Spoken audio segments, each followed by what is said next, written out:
नमस्कार, तुम्ही पाहताय लाईव्ह महाराष्ट्र 2 न्यूज आणि सध्या सोलापुरातल्या शासकीय मैदानावरती आपण उपस्थित आहोत. खरं तर गेल्या 2 दिवसापासून यामध्ये राज्यस्तरीय धनुर्विद्या स्पर्धा होत आहेत आणि राज्यातल्या या धनुर्विद्या स्पर्धेला जिल्ह्यातील अनेक संघटनाच्या माध्यमातून धनुर्धर आलेले आहेत. छोटी छोटी मुलं आहेत, छोटे छोटे खेळाडू आहेत आणि नेमकं त्यांना या स्पर्धेविषयी काय वाटतंय, पालकांच्या पण काय भूमिका आहेत. खरं तर सोलापुरातलं वातावरण, तापमान जे आहे ते प्रचंड आहे, तरीसुद्धा पालक असतील किंवा खेळाडू असतील त्यामध्ये जो उत्साह आहे तो तीळ मात्र कमी झाला नसल्याचं आपल्याला पाहायला मिळते. मग उन्हाच्या संरक्षणापासून कोणाच्या छत्र्या असतील, डोक्यावरती टोप्या असतील, ह्या प्रचंड तापमानामध्ये देखील मुलं जिद्दीनं, मोठ्या ईर्षेनं आणि मोठ्या हिमतीनं या ठिकाणी खेळत असल्याचं पाहायला मिळते. आता आपण काही मुलांशी संवाद साधण्याचा प्रयत्न करूया. तर आता आपल्यासोबत ही बुलढाण्याची टीम असणार आहे. आपण ही जी मुलं छोटी छोटी दिसत आहेत, आता खरं तर तापमान प्रचंड आहे आणि ह्या 2-3 दिवसामध्ये रंग बदलणार आहे अनेकांचा, तरीसुद्धा खेळाकडे अतिशय चांगल्या दृष्टिकोनातून ते पाहत आहेत. तुझं नाव काय? सिद्धी. किती वर्ष झालं तू आर्चरी करतेस? एक पण नाही झाला. पहिलंच वर्ष आहे आणि पहिल्यांदा राज्यस्तरीय तू स्पर्धेला आली. बरं, तू रिकर्व कुठल्या इव्हेंटमधून? रिकर्व कंपाऊंडमधून. बरं, तुला कंपाऊंडचं नेमकं काय सोपं वाटतं? नेमकं खेळताना नेमकं टार्गेट करणं सोपं वाटतं की कसं वाटतं?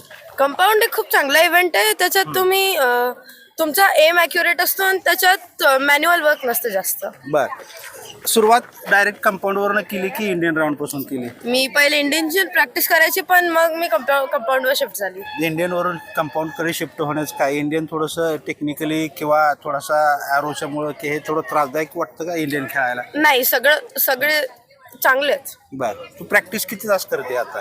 प्रॅक्टिस 5 तास. बरं, मग बुलढाण्याकडे टेम्परेचर काय म्हणते आता? बुलढाण्याकडे इथून तर खूप थंड वाटतं. बरं, इथं जास्त सोलापूरच वाटते. बरं, तुझं नाव काय? विदिशा. कोणत्या इव्हेंट मधून खेळते? कंपाऊंड. अरे, बुलढाण्याची सगळी टीम कंपाऊंड मध्येच खेळते काय? बरं, काय वेगळं काय काय? बरं, मला एक सांग, तू धनुर्विद्यातला स्टार प्लेअर किंवा खेळाडू त्याचं नाव तुला कुठलं माहिती आहे का? हो, प्रथमेश जावकर. कुठला आहे तो? इंडियाच्या टीम मध्ये खेळतोय? बर, काय मेडल वगैरे देशासाठी घेतलं का त्याने? बरं, तुला पुढं काय व्हायचं नेमकं? कुठल्या स्टेज पर्यंत तुला खेळायला जायला आवडेल नेमकं? इंटरनॅशनल. बर, मग मला सांगतो, तुझे कोच कोण आहेत? चंद्रकांत इलक. बर, आता सध्या चंद्रकांत इलक सरांनी तुला काय डाएट वगैरे दिलंय का आता सध्या?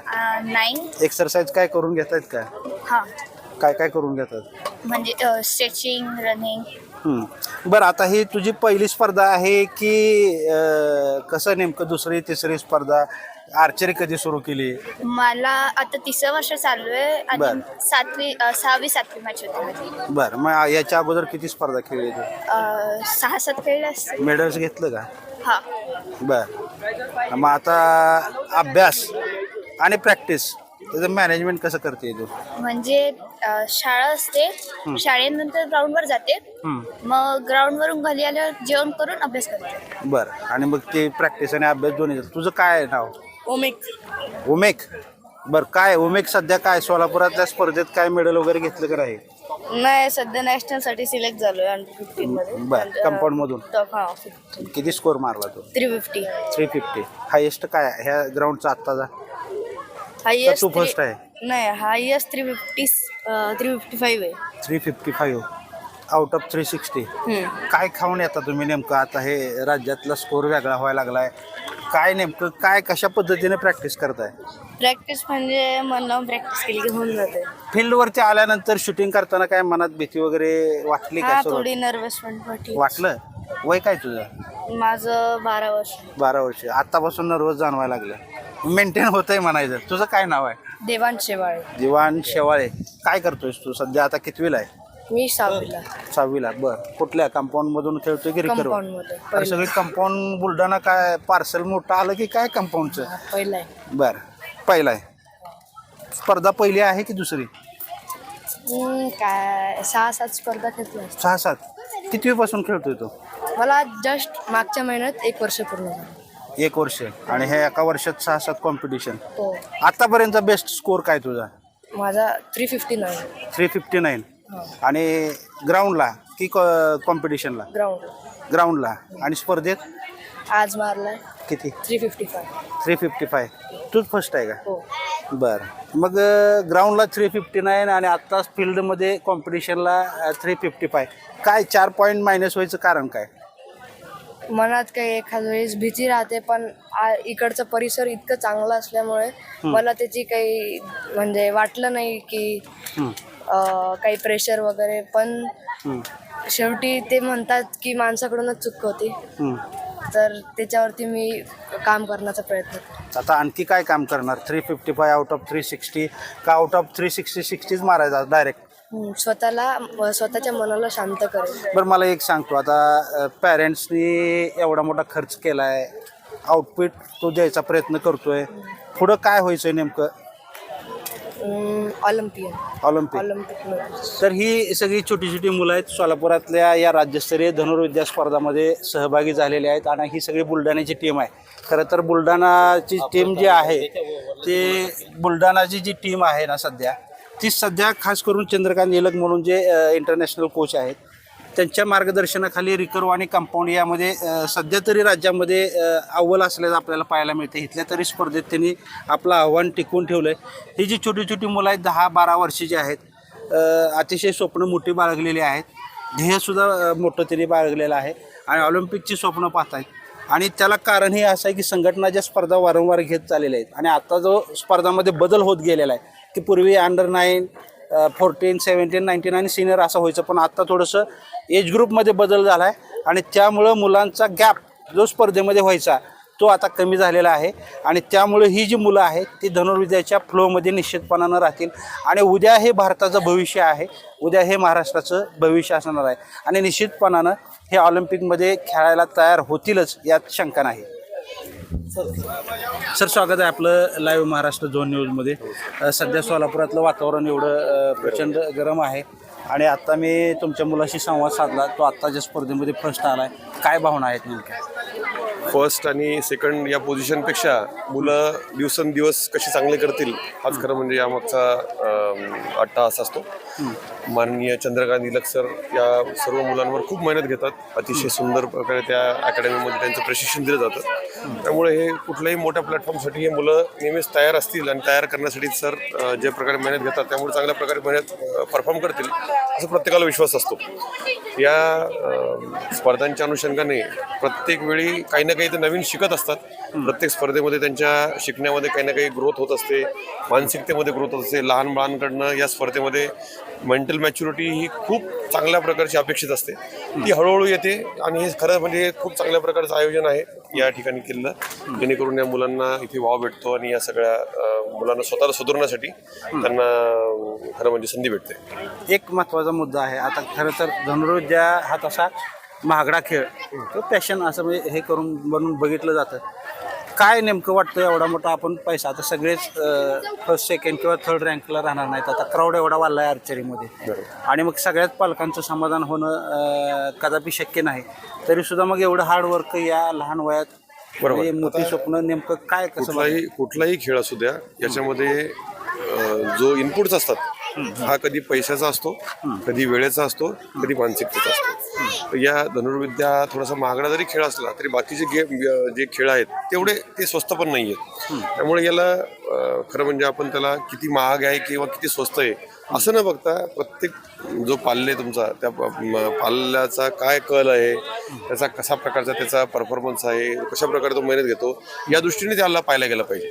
चांगला करत गेला तर त्याला चांगले इक्विपमेंट, चांगल्या गोष्टी ह्या प्रत्येक गेममध्ये आहेत. फुटबॉलचा एक फुटबॉल जरी घ्यायचा असं म्हटलं तर आपण 400 रुपयाचा फुटबॉल भेटतो आणि 40,000 सुद्धा फुटबॉल असतात त्याच्यामध्ये. तर ह्या सगळ्या गोष्टींना तसं न बघता पाल्यांचा कल काय आहे, ते कसे परफॉर्म करतात, कशा प्रकारे ते मेहनत घेतात, कशा प्रकारे ते प्रोग्रेस करतात, अशा दृष्टीने त्याला पाहायला गेलं पाहिजे. हे खरं आहे की पहिला, दुसरा, तिसरा हे 3च नंबर असतात, परंतु एका स्पर्धेवरून कोणाची गुणवत्ता ठरत नाही, एका स्पर्धेवरून कोणाची कुवत ठरत नाही.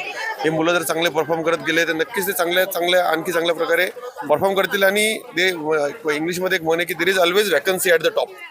जो चांगला परफॉर्म करेल तो चांगल्या प्रकारे पुढे जाईल, तो नाव कमवेल आणि आपल्याला सर्वांना हेच पाहिजे, महाराष्ट्राचं नाव झालं पाहिजे, भारताचं नाव झालं पाहिजे. नक्कीच हे सर्व मुलं जे मेहनत घेतील ते नक्कीच नाव करतील.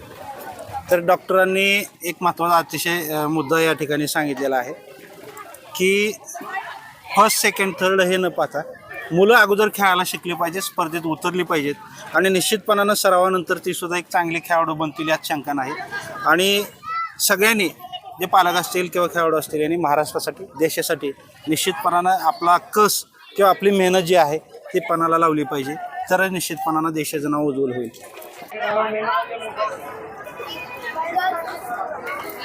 यानंतर सोलापूर महानगरपालिकेचे नगरसेवक व अनेक समाज सेवाभावी काम करणारे विनोददादा भोसले यांचा सत्कार माननीय हरिदास रणवे सर यांनी करावा अशी त्यांना विनंती करतो. या स्पर्धेसाठी शाहू महाराज सलगर ज्येष्ठ समाजसेवक या ठिकाणी आलेले आहेत. त्यांचं स्वागत हरिदास रणवे सर यांनी करावं अशी मी त्यांना विनंती करतो. शाहू महाराज सलगर समाजसेवक सोलापूर.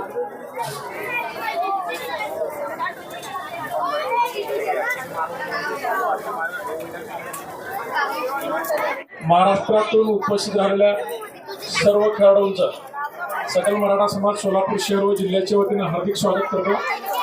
आणि आज तिसऱ्या दिवसासाठी आम्हाला इकडे बोलवलं, मान सन्मान दिला त्याबद्दल माननीय रणदिवे सर व त्यांचे या क्षेत्रातले काम करणारे सर्व टीम यांचं मी आभार मानतो. धन्यवाद. व सर्व खेळाडूंना आजच्या स्पर्धेसाठी खूप खूप शुभेच्छा. त्यानंतर नगरसेवक सोलापूर महापालिकेचे नूतन नगरसेवक जे स्वतः सीए आहेत आणि अनेक सामाजिक संस्थांवरती क्रीडा संघटनांवरती पदाधिकारी आहेत असे आदरणीय विनोददादा भोसले साहेब आपल्याला मार्गदर्शन करतात. आजच्या या महाराष्ट्र धनुर्विद्या संघटनेच्या वतीने राज्यस्तरीय धनुर्विद्या स्पर्धेचा आजचा हा तिसरा दिवस आहे आणि अतिशय उत्साहपूर्ण वातावरणामध्ये या ठिकाणी स्पर्धा होत आहे. आणि खरं तर सर सोलापूर शहरामध्ये नंतर जिल्ह्यामध्ये प्रथमतः जर आर्चरी कुणी आणली असेल तर आमचे मार्गदर्शक आम्हा सर्वांचे मार्गदर्शक सन्माननीय रणदिवे सर आणि त्याचसोबत दुसरे आमचे मार्गदर्शक सन्माननीय माऊली पवार साहेब आणि शाहू महाराज सलगर, त्यासोबत आमचे सांगलीचे ते स्वतः यांची सर्व मुलं या ठिकाणी उपस्थित, आमचे जवळचे मित्र फार्मा इंडस्ट्रीचे प्रमुख आमचे सर्व गजानन पाटील साहेब, आमचे प्रवीणजी खरात, उपस्थित सर्व खेळाडू, सर्व पालक. खऱ्या अर्थाने मला वाटतं की मी फारशा स्पर्धा बघितल्याच सर, पण पालकांनी स्वतःहून येऊन या ठिकाणी बघतोय मी पालकांचं आणि पाल्यांचं जे कॉम्पिटिशन आहे, म्हणजे पालकांचा मोठ्या प्रमाणात उत्साह या ठिकाणी दिसून होत आहे. आणखी बाहेर बघतो सर्व पार्किंग, मला वाटतं की बाहेरच्या जिल्ह्यातून मोठ्या प्रमाणात या ठिकाणी लोक आले आणि एक सोलापूरचा प्रतिनिधी म्हणून या ठिकाणी सर्व या बाहेरच्या सर्व खेळाडूंचं स्वागत करतो आणि निश्चितपणानं या स्पर्धेकरता आणि सर्व विद्यार्थ्यांना या ठिकाणी खूप खूप शुभेच्छा व्यक्त करतो. आणखी मोठ्या स्पर्धा या ठिकाणी सोलापूरमध्ये व्हाव्यात अशी सदिच्छा व्यक्त करतो. माझे विचार संपवतो. जय हिंद, जय महाराष्ट्र. धन्यवाद भोसले साहेब, धन्यवाद पवार साहेब. आता आपण बघूया की लहान मुलं कसं शूट करतायत. रिकर्व आणि कंपाऊंड आपण खेळाचा आस्वाद घेऊया. धन्यवाद. सध्या जरी आपण सोलापुरात उपस्थित आहोत, रिकर्वमध्ये आपल्याच सोलापूर जिल्ह्यातील टेंभुर्णीतला हा धनुर्धर या ठिकाणी प्रथम आलाय. त्याच्याकडनं आपण जाणून घेऊयात. काय तुझं नाव? राजसागर लोकरे माझं नाव. बरं, आता किती मारला स्कोर रिकर्वला? आता 347. 347. थोडा कमी झाल्यासारखं वाटत नाही का? हा वाटतो. प्रॅक्टिसला किती, ग्राउंडवरती किती मारत होता? ग्राउंडला 50. 350. हा आज थोडा 3 पॉईंट नाही. हा.